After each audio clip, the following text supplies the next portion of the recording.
Yo,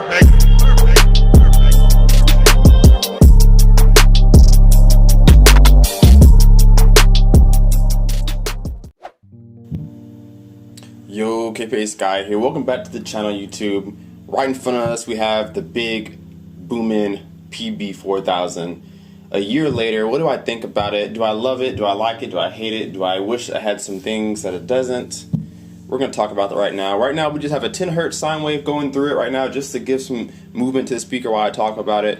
Not sure if the camera can actually pick it up or not, but we can try to zoom in here and see if we can catch that movement. You can kind of see it. Don't have it up too loud because I do have people in the neighboring apartments, but let's get right into it. I've had this subwoofer for a year now. I decided to make a yearly review. What do I think about this subwoofer? First off, of course, you already know if you've watched my channel, I love this subwoofer. I have two of them. It's the best subwoofer that I've ever owned and maybe the best subwoofer that I will own. It's fantastic. But what I really want to talk about was my transition from going to a small bedroom to a bigger living room. When I had the subwoofer in that small room, I had a hard time getting my subwoofer to work the way that I wanted it to work. It just didn't get low. The bass was terrible on most parts of the room. It just was too small for the subwoofer. It just did not energize the room like I wanted it to. And so I was running into issues with figuring out how to, get the bass to sound good in all parts of the room, getting an even sound. Even though I had two, I struggled to have good, clean bass, and I just could not stand it. And so, moving into this bigger room, I thought maybe this would sound better, and it does. So first, if you don't have a PB-4000 and you have a small room, do not get a PB-4000. Get a 3000 at the max, maybe a 2000 or a different subwoofer from a different company. If you have a medium-sized room or bigger, the PB-4000 will definitely excel in those kinds of rooms. The bass in this room is far beyond what I was hearing in my old room. My old room was super small. It was just big enough for a bed, TV, and a couple shelves. That was all I could put in there. But this room is much, much bigger, much more surface area. The subwoofer really enjoys that. So you're going to want a big room. The sound is super clean and deep. I have yet to be able to push this thing to distortion. This thing sounds so good at all volume levels before I can even handle it. I have to tap out before it even shows signs of wearing out. So this subwoofer has 4,000 watts plus, and it's plus because if you have the PB version, you can get a little bit more watts out of your amp. If you have the SB version, the sealed version, then you're kind of stuck around that 4,000 watts. But of course, I have the PB-1000 right here. And it's just phenomenal bass. It's so accurate, it's tight, it's loud, it's low. The excursion on it is crazy. The build quality is crazy. The looks of a subwoofer is crazy. This is the big box, guys. This weighs 153 pounds. And it's a big box sitting in the corner of your room or wherever you're gonna have it. But it still looks rather good for a subwoofer compared to the competition. It has a nice piano black finish, which is not new to the market, but it has a nice piano black finish. It couldn't have a metal grill because the subwoofer is just too powerful that the grill would fall straight off. But it's really, really good build quality. The driver itself is phenomenal material. It looks amazing, has SVS stitched inside of it. The foam surround is durable. I have no worries about this thing depleting over time. So it's quite a machine. It does have an app, SVS Bluetooth app, that allows you to configure your system right from the couch, which is underrated in my opinion. Most times when you're doing your calibration, it's from the receiver itself, and you have to kind of rely on the receiver to handle your subwoofer. But nowadays, at least with SVS and some other high-name companies, you get to calibrate your system from the couch, which is where you want to calibrate your system from, because where you're sitting is where you want to be calibrating at. You want to be able to hear what's happening in the spot that you're going to be listening to.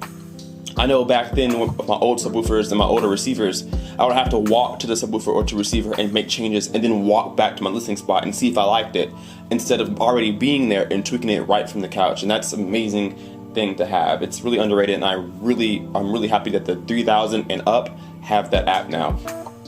With this subwoofer, you do have 3 different ports here. If you have it all 3 unplugged, you have it in your normal mode, so that's your most output, which is ridiculous. I have mine in extended mode, which means I'm getting the lowest frequencies possible out of this subwoofer. That's one port tuned.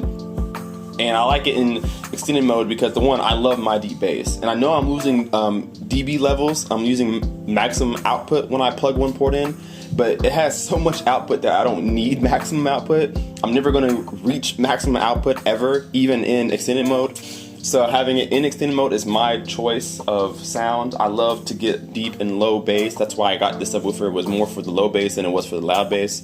And then you can have all 3 ports plugged. So you can put it into a completely sealed box if you like to, which is why I recommend you guys getting PBs from SVS, not the SBs. So get a PB-4000, PB-4000, or PB-16 Ultra, or you can get the cylinder box. You can get that. That's those are some fantastic subwoofers, and the fact that you can close the ports and open the ports when you like to is great. So I definitely recommend getting the PB versions of all their subwoofers because you're able to make it a sealed box and it's more versatile. You get more for your money, you get more watts. It's a couple $100s more, but it sounds a lot better and you can do a lot more with it. So I definitely recommend that, especially if you're watching movies. This subwoofer sounds really, really good at music. Super good at music, so don't worry about getting ported. If you're going with music too, it sounds good with music as well. Of course, you can turn them off, you can equalize them, you can turn them down, whatever you need to do. You can plug the ports. You can do so much with this subwoofer to tailor to your music listening if you want to listen to music as well. So don't think it's a one-trick pony. It does multiple things very, very well. Being a ported box though, it does have a quick roll off. Won't get into that, but your crossover, you're going to want to match your crossover with your speakers as good as you can. I have my front speakers at 40 hertz. I know it's a little unorthodox compared to what people say. The traditional is 80, maybe 60, 100, depending on what your subwoofers and your speakers are. But for me, I have some really loud, really bass heavy Polk Audios here, and I'll go ahead and show that to you. I have some Polk Audios right here.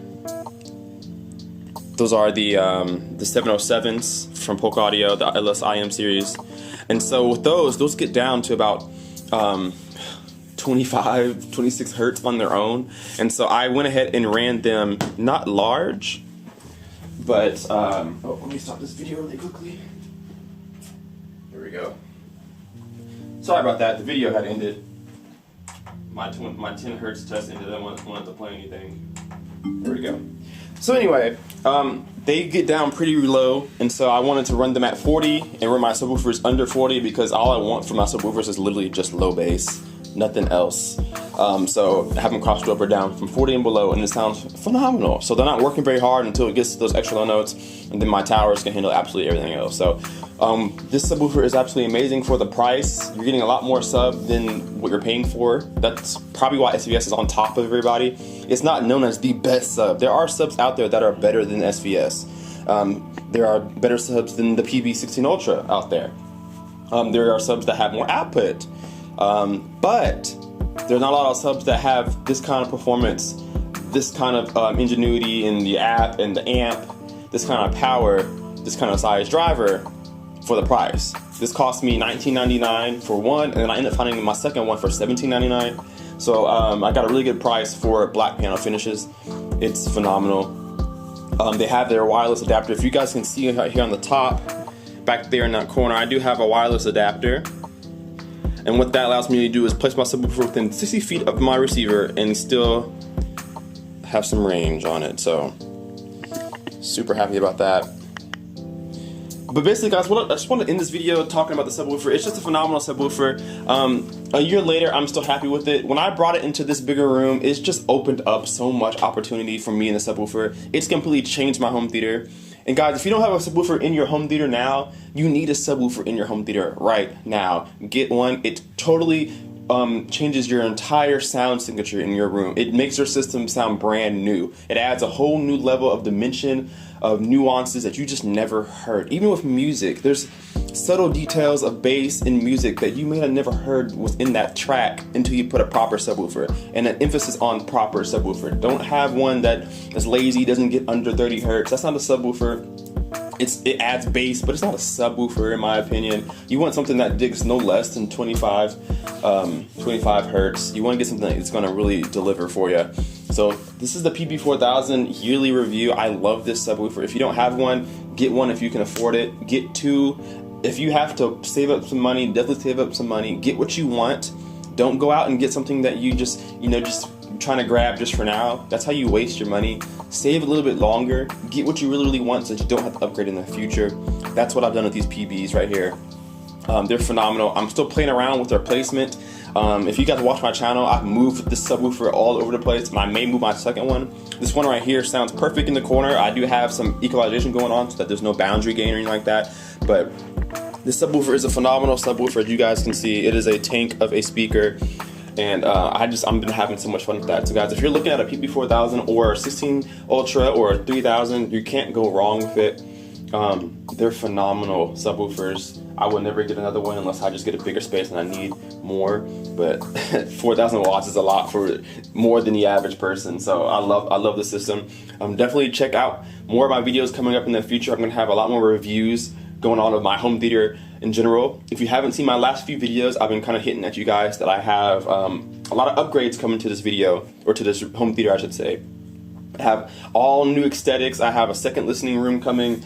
Everything's just being changed and made just personalized to my taste, and I really want you guys to see that. It's gonna be a super awesome transition. I'm gonna be showing you guys all the changes that I'm making and how I made them, and maybe you guys can get some ideas off of me, and it's gonna be a super fun time. So if you're not subscribed, hit the subscribe button, hit that like button, leave a comment down below, hit that bell so that you're notified for future videos, and if you don't have a PB-4000, order one right now. We'll see you guys in the next video. Kpaceguy out.